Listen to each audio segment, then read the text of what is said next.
শুভ দুপুর বন্ধুরা।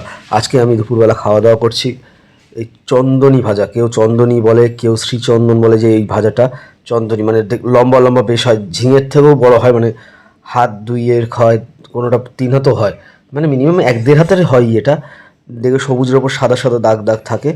ওটাকে পেঁয়াজ দিয়ে, কাঁচা লঙ্কা দিয়ে, সর্ষে বল সরি কালো জিরে ফোড়ন দিয়ে ভাজা ভাজা করেছে। বেশ সুন্দর লাগে এটা খেতে, কিন্তু এটা দারুণ লাগে খেতে। একটু ভাজাটা কম হয়েছে, তার কারণ আমার খুব তাড়া আছে যে খেয়ে দিয়ে দোকানে যাব, এই জন্যই একটু ভাজাটা কম হয়েছে। আর এটা দারুণ হয়েছে খেতে, সেই জন্য দেখতেই পাচ্ছ তোমরা। একটু দারুণ, একদিন বাড়িতে ট্রাই করে দেখো। আর তোমরা কারা কারা কী নাম বলো এটার, চন্দনী বা শ্রীচন্দন, কারা কী নাম বলো অবশ্যই কমেন্ট করে জানাবে আমাকে। আর সাথে রয়েছে সেই কালকের পুঁই শাক। দেখো বাসি পুঁই শাক, মানে পুঁই শাকটা বেশি হয়তো ফেলে দেবো কেন, তাই সেটাই নিয়ে নিয়েছি। আর সাথে হয়েছে ডিমের কারি, দেখতে পাচ্ছ। আমার 2টো ডিম না হলে চলে না। আর সাথে কাঁচা লঙ্কা তো এখন আমার থাকছেই। আর আজকের ওয়েদারটা কিন্তু খুব মনোরম ওয়েদার, মানে সারাটা রাত বৃষ্টি হয়েছে কালকে, আর আজকে সারা দিনও বৃষ্টি হচ্ছে। এখন বৃষ্টিটা অনেকটা কমে এসছে, এবার টুকটুক করে দোকানে যাব। আচ্ছা, তোমরা অবশ্যই কমেন্ট করো কারা ওইটাকে কী বলো, শ্রীচন্দনী বা চন্দনী, কারা কী বলো অবশ্যই কমেন্ট করে জানাবে। আর বাসি তরকারি থাকলে কারা কারা খেয়ে নাও আমার মতো অবশ্যই কমেন্ট করে জানাবে। আর কালকের ভিডিও দেখে কমেন্ট করেছেন আমাকে অনেক কজনই। একজনের নাম হচ্ছে মিতু দাস, তারা নীলগঞ্জ থেকে দেখেছেন, কমেন্ট করেছেন আমাকে। আচ্ছা, টুম্পাস কিচেন বলে একজন দেখেছেন কলকাতা থেকে। আর মেনকা সর্দার, তিনিও কলকাতা থেকে দেখে আমাকে কমেন্ট করেছেন। আর একজন রাজলক্ষ্মী, সে আমাকে কমেন্ট করেছে কলকাতার সোদপুর থেকে। তো তোমাদের সবাইকে অসংখ্য ধন্যবাদ আমার ভিডিও দেখার জন্য, এবং খুব ভালোবাসা আমার তরফ থেকে তোমাদের জন্য। অবশ্যই আমাকে এরকমভাবে সাপোর্ট করে যেও, কারণ আমি যেন তোমাদের সামনে আরও নতুন কিছু নতুন নতুন জিনিস যেন রান্না করে খাওয়ার আইটেমটা দিয়ে তুলে ধরতে পারি। যেমন আজকে চন্দনী কারা কারা খেয়েছো জানি না, তবে আমাদের এখানে কী বলতো, বাজারে পাওয়া যায়, বেশ ভালোই লাগে খেতে।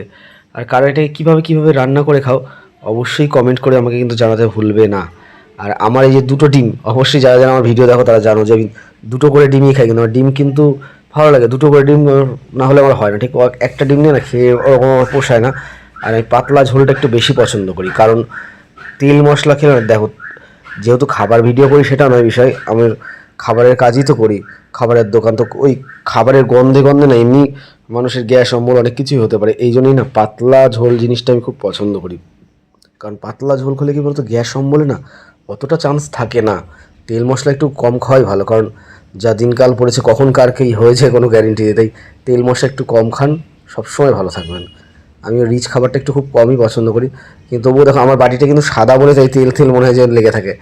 আর আমি সাদা জিনিসে খেতে খুব পছন্দ করি, সাদা প্লেট, সাদা বাটি আমার খুব ভালো লাগে। আচ্ছা, কারা কারা আমার মতো 2টো ডিম খেতে পছন্দ করেন অবশ্যই কমেন্টে জানাতে ভুলবেন না। আর এই ভিডিও তো কারা কোথা থেকে দেখছেন অবশ্যই কমেন্ট করবেন। আর কাদের বাসি তরকারি খেতে ভালো লাগে বা থাকলে খেয়ে নেন অবশ্যই কমেন্ট করবেন। আচ্ছা, ডিমের ঝোলটা আমরা যেমন যেটা নর্মালভাবে করেছি, একদম নর্মাল ঘরোয়া স্টাইলে ডিমের ঝোল, পেঁয়াজ আদা রসুন দিয়ে যেরকম হয়েছে নর্মাল একদম পাতলা। আচ্ছা, ডিমের ঝোল কারা কারা কীরকমভাবে খেতে পছন্দ করে অবশ্যই সেটাও বলবে। আরেক ধরন করে ডিমের ঝোল রান্না করা যায় জানো তো, এইটা তো হয়েছে একটা। আর মানে 3 ধরনের ডিমের ঝোল রান্না করা যায়, এটা একটা সিদ্ধ করে। আচ্ছা, আরেকটা হয় কি, ভেজে অমলেট করে সেটা একটা কারি করা যায়, মানে একদম মাখা মাখা হবে, ঠিক আছে, ঝোল নয়।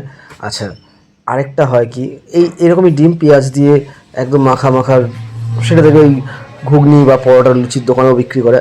আচ্ছা, আরেকটা জিনিস হয় কি জানো তো, ডিমটাকে ফাটিয়ে ওর মধ্যে পরিমাণ মতো নুন দিয়ে, হালকা একটু হলুদ, হালকা একটুখানি গরম মশলা দিয়ে ভালো করে ফাটিয়ে একটা টিফিন কোটোতে দেবে, ঠিক আছে। টিফিন কোট প্লাস্টিক ইউজই করবে না, টিফিন কোটোতে দেবে, দিয়ে না গরম জলে সিদ্ধ করবে।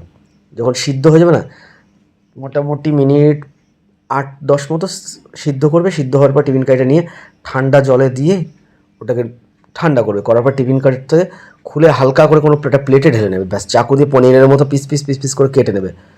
ওইটাকে তারপরে তেলে ফ্রাই করবে। ফ্রাই করে তুমি যেভাবে ইচ্ছা বানাবে, ওইটা একদিন ট্রাই করে দেখবে, অবশ্যই ওটাকে দারুণ লাগে খেতে। কিন্তু মানে তুমি খেয়ে বুঝবে ডিম খাচ্ছ, কিন্তু কেউ দেখলে ওটা ডিম না পনির কেউ কিন্তু বলতে পারবে না, কারণ ওরকমভাবে রান্না করলে না, হ্যাঁ ডিমের একটা টেস্ট দারুণ। আর যদি গরম মশলাটা দিতে ভুলে যাও না, তাহলে কিন্তু খেতে পারবে না, কারণ ডিমের একটা আষ্টানি গন্ধ থাকে, ঠিক আছে। আর ওই সিদ্ধ করার পরে, মানে ফাটিয়ে সিদ্ধ করার পরে না, ওটা আষ্টানি গন্ধটা বেরিয়েই যায়। তো ওই জন্য ওর ভেতরে একটু গরম মশলা দিয়ে দেবে, কিন্তু হ্যাঁ সিদ্ধ করার সময়, কিন্তু ঝোলে নয়, সিদ্ধ করার সময় গরম মশলাটা দিলে খুব সুন্দর লাগে। ওইভাবে একদিন আমি তোমাদেরকে অবশ্যই রান্না করে খেয়ে দেখাবো। এই দেখো আমার ডিমের কুসুমটা চুরি হয়ে গেলো দেখতে দেখতে, দেখেছো? মানে আমি ডিম খেতে ভালোবাসি, আর আমার ডিম চুরি করার লোকও আমার আছে যে ডিমটা চুরি করে নিল। চলো, তোমাদের সাথে কথা বলতে বলতে আমার খাওয়া দাওয়া হয়ে গেল। আজকে এই পর্যন্ত, টাটা।